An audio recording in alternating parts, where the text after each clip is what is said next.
Hey, what's up, everybody? We are back again. And recently, I've been trying to listen a little bit more to what you guys have been recommending in the comments down below, as well as people on Instagram, what type of topics you want to see and who you want me to cover. And if there's one recommendation I get over and over and over again, it's probably Black Cray. But if there's another recommendation that I get over and over and over again, it's probably a follow up on Sos Mula. But if there's a third recommendation that I get over and over and over again, it's definitely Mario Judah. And to be honest with you, I'm not really sure why. I mean, after all, there's already a million videos on YouTube talking about Mario Judah, his very short career, his comeback, his second comeback, his third comeback. Basically, his entire career is about coming back. And that got me thinking about other artists who have taken years away from the rap game, basically going ghost on all of their fans and everybody who supported them, only to try to return a couple years later in a spectacular fashion. But 9 times out of 10, these artists fall flat on their face, with nobody really caring that they came back or not being able to carry that momentum into a second song or a further career. And this creates kind of a weird phenomenon where you have certain artists who basically built an entire career off of dropping one song, having a big time comeback, and then disappearing for another year, only to then come back a year later with another big song, and it goes on and on and on. And of course, Mario Judah is a prime candidate of that, so we'll talk about him first, his recent comeback, and well, how his career even went down in the first place. Now, this might be an unpopular opinion, but I've always kind of considered Mario Judah to be the final real SoundCloud rapper. I mean, don't get me wrong, there's been plenty of people who have tried to copy the sound and aesthetic ever since, but I wouldn't really consider them true SoundCloud rappers because that wave pretty well died in 2020. And even saying that the wave died in 2020 is kind of an unpopular opinion because most people will tell you that it died when XXXTentacion passed away in the summer of 2018. However, I can't necessarily get on board with that. If you want to say that the Florida wave died with X, you could probably say that, but the overall SoundCloud wave continued on for a couple years after that point. I mean, even after X ended up passing away, you still had 6ix9ine, who had absolutely everybody in the world tapped into his shenanigans until around November 2018 when he got locked up on the RICO charge. And even after that, you still had Juice WRLD, who was heavily running with the sound. You also had people like Ian Dior, Little Tecca, and Blueface blowing up around 2019. I mean, don't get me wrong, the wave was definitely becoming pretty watered down with a lot of industry plants coming into the game, but for the most part, the community rejected a lot of these people and they weren't really accepted as true SoundCloud rappers. People like Icy Narco, Kid Boo, Jumix, and Baby Goth. And because of that, I would still consider the wave alive throughout the rest of 2019, although it definitely was on its last breaths and we kind of needed a new artist to come into the game and switch things up if we had any hope of it surviving into the new decade. And I would say that it actually did survive into the new decade for about 3 to 4 months, because during the very early stages of 2020 there was a lot of small time artists who were popping off on TikTok, and it kind of felt like a SoundCloud revolution all over again. I mean, after all, that's basically the heart and soul of SoundCloud, a bunch of small time artists who really have no push from the industry or anything backing them, making it big by posting their music online, getting noticed by an audience, and then eventually making it big. However, unlike SoundCloud where the labels took their sweet time to get on board with it, TikTok was something that they immediately hopped on. And I think the reason they hopped on it the way that they did is because they became pretty paranoid with the way that SoundCloud took off. I mean, after all, there were so many independent artists making it big on there that there was a real possibility that labels could become obsolete. And because of that, they would immediately hop on the TikTok trend and start manufacturing songs. And I would say that the moment that the SoundCloud, TikTok, independent artists coming out of the underground wave really died. Can you shut the fuck up? Who you calling pinhead? And that was right around the time that this sack of shit went viral. That tastes like sugar, but ain't shit sweet. Yep, that's right. Savage by Megan Thee Stallion was the very first song created with only one purpose in mind: to go viral on TikTok. With it most likely being completely constructed in a label boardroom with no input from Megan Thee Stallion herself, it was probably handed to her, told that it would go viral, and well, she ended up doing the song, and that basically started the downward spiral of music as a whole. Because once this blueprint was created and put out into the world, it was very easy to replicate, and basically everybody got on board. After that, we went on to get WAP by Megan Thee Stallion and Cardi B, we got Body Yaddy yada yada. And if you think I'm only picking on the girls, we also had What's Poppin' by Jack Harlow, which was a pretty decent song, but then he went on to create a bunch of other TikTok shit after that. And we also had Rockstar by DaBaby and Roddy Ricch. I mean, even Drake got on board with this, creating the track 2C Slide, which was one of the most lifeless, boring tracks I've ever heard in my entire life, but it was only created to go viral on TikTok, and well, it worked. Left foot up, left foot slide. Holy fuck, Kenny, I really wanna die.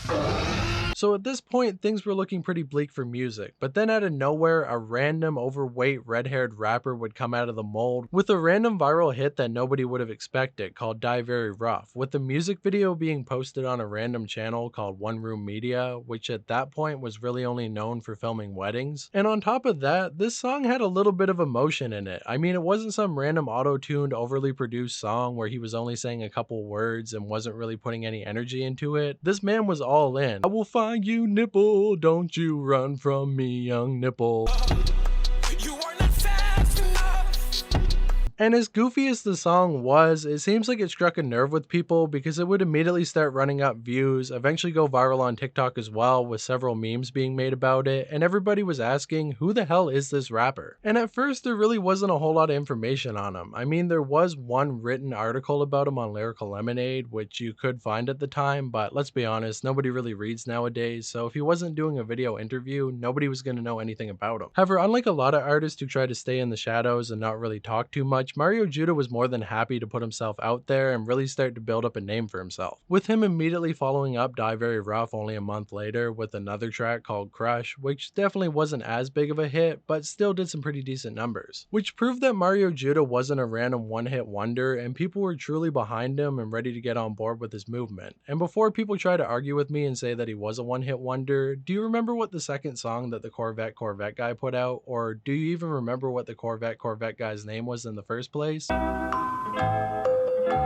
I'll wait. Okay, you took too long. The guy's name was Pop Hunna, and to be honest with you, I have no idea what any of his music is called besides that one song, and in fact, that track isn't even called Corvette, it's actually called Adderall. Bet you didn't know that either. So yeah, Mario Judah, not a one-hit wonder. Corvette, hop in the okay, now, for real.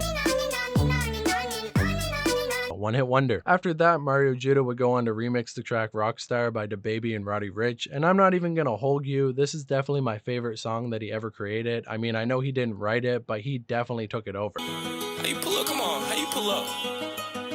Pull up! Let's go! His version put so much energy and passion and life into this pretty mundane song, and honestly, I wish he would have remixed a couple other tracks that were popular at the time because I definitely would have been on board with that. However, this was the first time that Mario Judah found himself in a little bit of controversy because he actually wanted to perform the song live at Rolling Loud, but apparently DaBaby and his lawyers tried to stop him, and he even tried to get it taken down off of Spotify. And of course, this would cause a little bit of back and forth online, only giving Mario more attention and putting more eyes on the song, which was an overall positive for him. I mean, after all, he was the smaller artist, most people ended up taking his side, he got more attention, he got more clout, and he was able to get his name out there more. But the thing is, this type of short-term attention can definitely get to a person's brain because after you're getting noticed by the entire internet, you're gonna want that time and time again, chasing that high of short-term attention and trend hopping that will never really fulfill you as an artist. I mean, I think we had all hoped that Mario would stay on the same path. I mean, after all, he had real talent, he didn't have to clout chase. If he continued to create melodic music that people really liked, he probably would have stayed relevant and eventually would have become a full-on respected artist. I mean, there's tons of rappers who come into the game as a meme before eventually turning it around and really becoming respected. Tyler the Creator kind of hops in, I guess you could say, although people still clown on him. Mario really could have done it. I mean, all he would have had to do was keep creating the same type of music, maybe put out a full album that people really liked, and then continue to hone his craft over the next couple years, get some big time features, and eventually blow up into the mainstream. But unfortunately, the call of short-term clout was way too strong for him, and he unfortunately started to make a lot of really bad decisions. First of all, he ended up going to Rolling Loud, which at the time was a COVID event, so there was nobody in the audience, and he basically got up on stage and then yelled so loud that he passed out, which was kind of a funny viral moment, but at the same time it was only making him look like more of a joke. If you really want to see what the perception around Mario Judah was at the time, all you really have to do is look at the way that Trippie Redd interacted with him. Mario Judah! Rockstar! Yeah, yeah!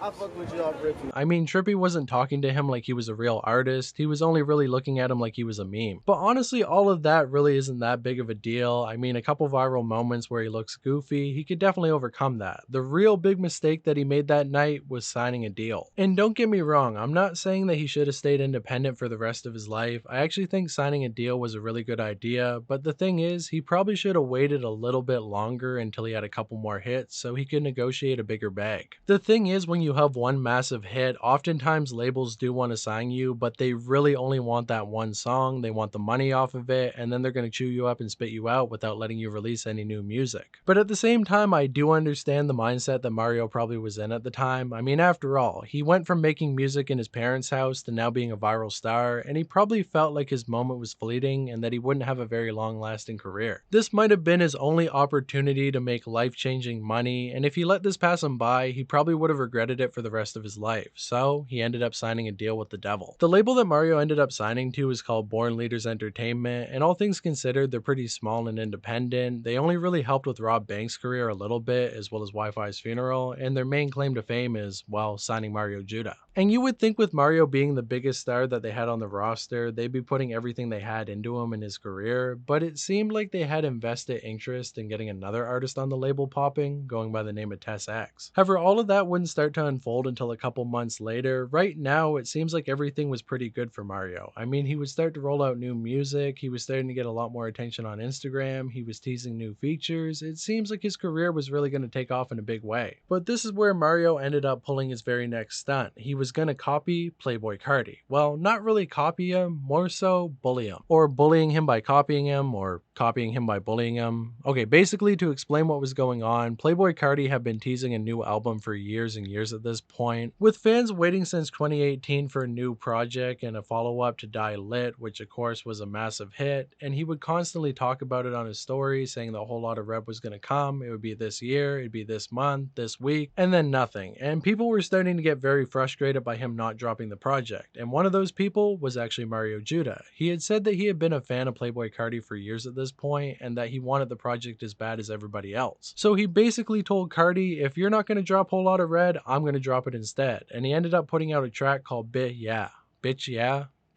okay, whatever. All you need to know is that it sounded exactly like Playboi Carti.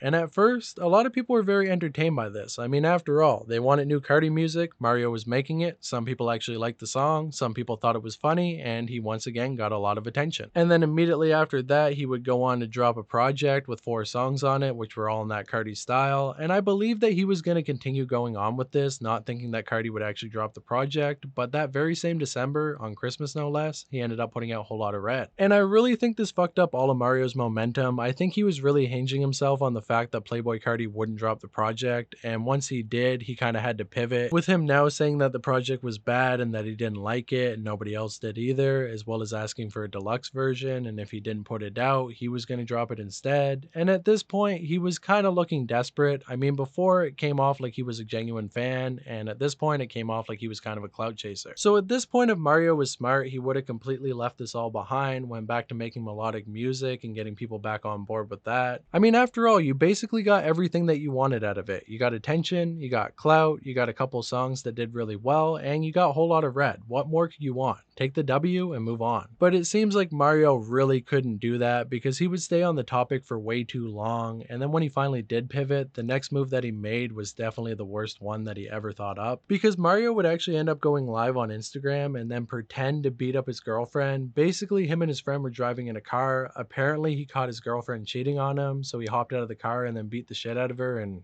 killed her, I guess. People didn't really know if it was real or not, but it definitely felt pretty staged. Nah, hell nah, bro.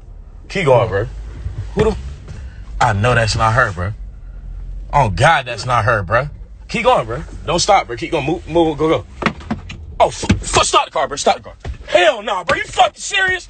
This bitch right here, what the fuck? And needless to say, faking being a domestic abuser for clout was probably not the right move. I mean, most rappers try to avoid having a label like that put on them, but Mario Judah apparently was going full in. And he did all of this to promote a track called I Cannot Love You, where in the music video he can be seen carrying a body bag, which is supposed to be the girl that he beat the shit out of on the side of the road. And I can see the angle that he was going for here, but it definitely wasn't the right choice. And at this point, he had taken clout chasing too far. The song didn't really perform as well as he had wanted, and after that, he kind of went ghost. He would randomly pop up here and there all throughout 2021. A random song dropped here, he would appear on a feature there, but for the most part, Mario Judah definitely wasn't in the spotlight the way that he was in 2020. Apparently at one point there was a plan for Mario Judah to appear on DJ Scheme's Family album, which was basically a celebration of the entire SoundCloud wave, but he was replaced by Tess X at the last moment. The two of them also had a song together, which really didn't do numbers, and then after that, he really disappeared, and he was gone for a couple years. With everybody asking, where the fuck is Mario Judah? Hey man, where the fuck is Mario Judah? You get it? You get it? That's his producer tag. It's funny guys. After that, he would return around 2023, where he would randomly go live on Instagram and play entire songs that were unreleased. Apparently, people thought that he did this because his label wasn't letting him drop music, but honestly, who knows what was going on. After that, he attempted another comeback in 2024, where he told everybody that the end of the world was coming and that people had to turn to Jesus if they wanted to survive. And it's not certain if he was doing this for attention or if he was doing it because he really believed in it. I mean, a lot of people at the time thought that he was having a mental health crisis, but honestly, he had been gone so long that people genuinely believed that he really was into this. I mean, after all, the guy grew up a little bit. It's totally possible that he found religion. After that, he once again went ghost, and then it came out that he had actually been scamming a couple of his own fans, or maybe it was a manager, or he blamed a manager. Nobody really knows for sure, but he definitely took a couple people's money. And all of this finally brings us up to 2025, where Mario Judah made another comeback, dropping a track called Love You Anymore, complete with a very amateur music video where, no way, this can't be possible. Mario Judah isn't fat anymore? And yeah, that was basically all people had to say about it. Mario Judah got on Ozempic, he lost a bunch of weight, and then he came back to make some very generic and kind of boring music. I mean, the first music video did pretty well, getting 3 million views, and he ended up putting out another one a couple months later, which also got 1 million views. That's definitely pretty good numbers, but I'm not sure if he'd be able to keep it up. I mean, after all of the shock value is now gone. I mean, everybody was surprised, he's skinny now, it's crazy, but there's not really much more to say about it. So at this point, he's going to have to keep pulling crazy stunts if he wants people to keep their attention on him, or at least try to be a little bit more consistent. I mean, if he drops like 1 music video a month, he probably could have a pretty solid fan base. I mean, most artists wouldn't be able to pull this off. After disappearing for years and years and then coming back, you would think nobody would care about him anymore, but it seems like some people are at least morbidly fascinated in Mario Judah. People still make videos about him, people still talk about him, so you know what? He might actually have a chance of really making a comeback. Although I do have to say, it is a little bit disappointing how generic his music sounds nowadays. I mean, when he initially came out of the gate, he was so different, he was a breath of fresh air, he was really putting his heart into his music, but the new songs kind of sound like they're made in a lab. But hey, if it's working, it's working. I'm not going to hate on the man's grind, and honestly, I hope the best for Mario Judah, because he definitely got a pretty shitty deal when it came to signing to that label, and hopefully he's able to rebound.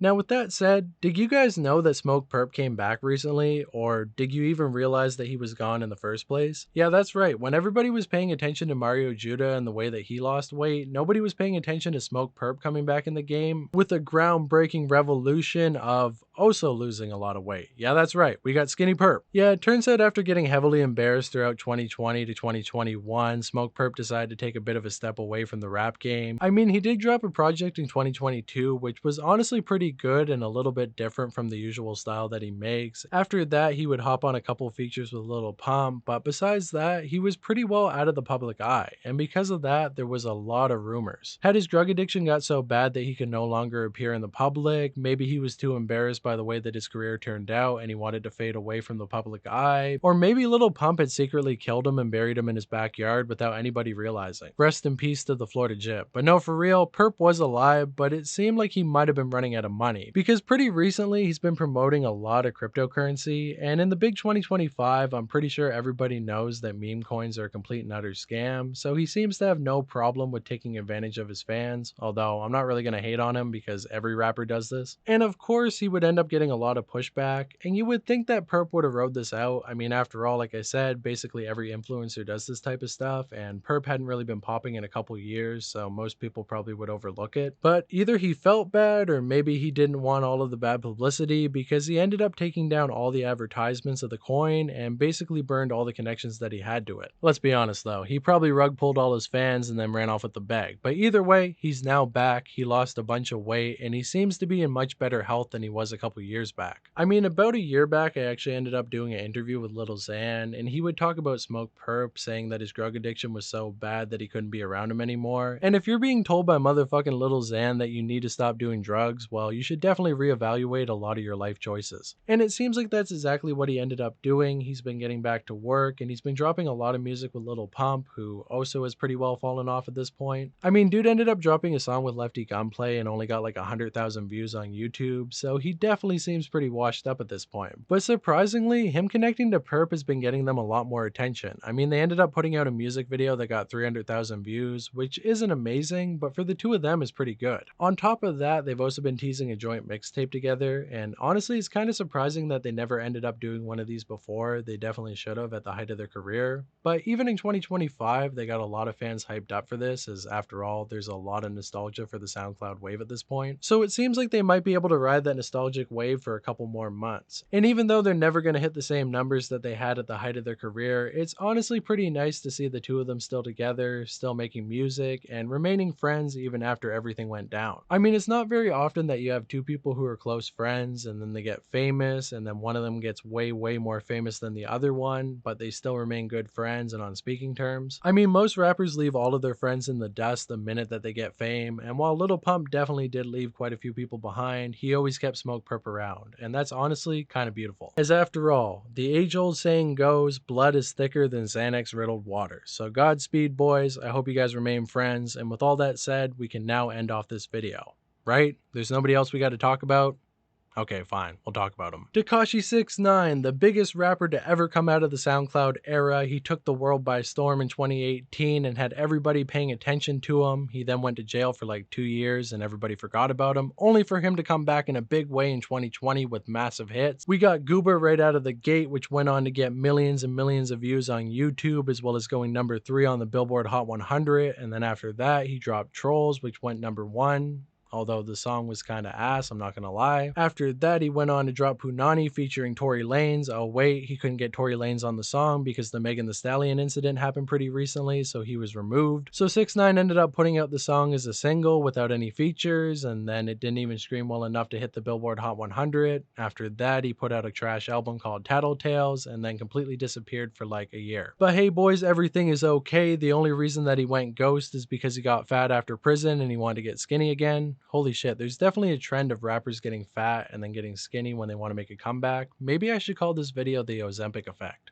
Nah, fuck it. But it wasn't only that 6ix9ine lost a bunch of weight, he also tattooed his entire body so he looked like a Crayola marker. He ended up dropping 2 pretty fire snippets, seeming like he was gonna go back to that same aggressive style that he was running with in 2018. He would then drop a song called Zaza, which ended up hitting the Billboard Hot 100 at number 95 for like a week. But screw it, he was still on the Billboard, and I don't think anybody would have expected that, so honestly, W for him. After that, he disappeared for another entire year, tried to come back with a new group called Jinne Jinne. After that, he would go on to drop a song that had already been leaked for an entire year. He would also try to promote a sports drink that never came out. He would then go on to hang out with Steve Will Do It for a while, rebuilt his entire reputation, blew it, fell out with Steve, and then got back with him again, only to blow it a second time. After that, he would then go on to get his ass beat in a public bathroom, make a bunch of Spanish music, disappear for a couple more months before finally coming back with a new album called Blackballed. He would highlight this album with the lead single featuring Kodak Black, which was honestly pretty ass. In fact, the entire album is a dumpster fire that sounds like it was made in a week to try to get out of a label deal. After that, he would disappear again, sign to a new label, get arrested, get a parole violation for smoking meth, be placed back on house arrest, before he then went on to drop another song that was actually pretty good,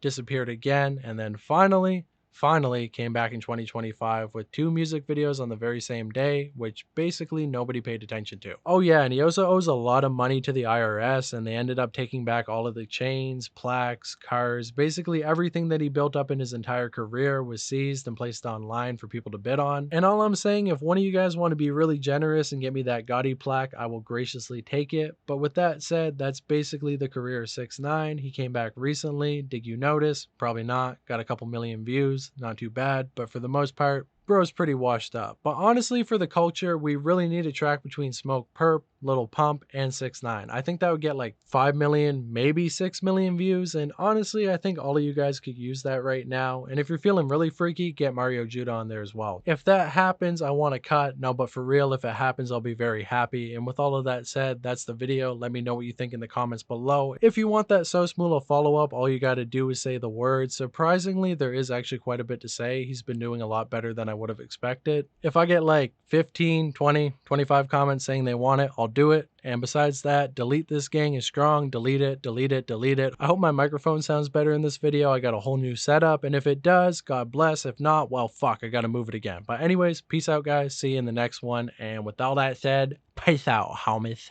I don't know what the fuck I'm doing anymore. Anyways, bye.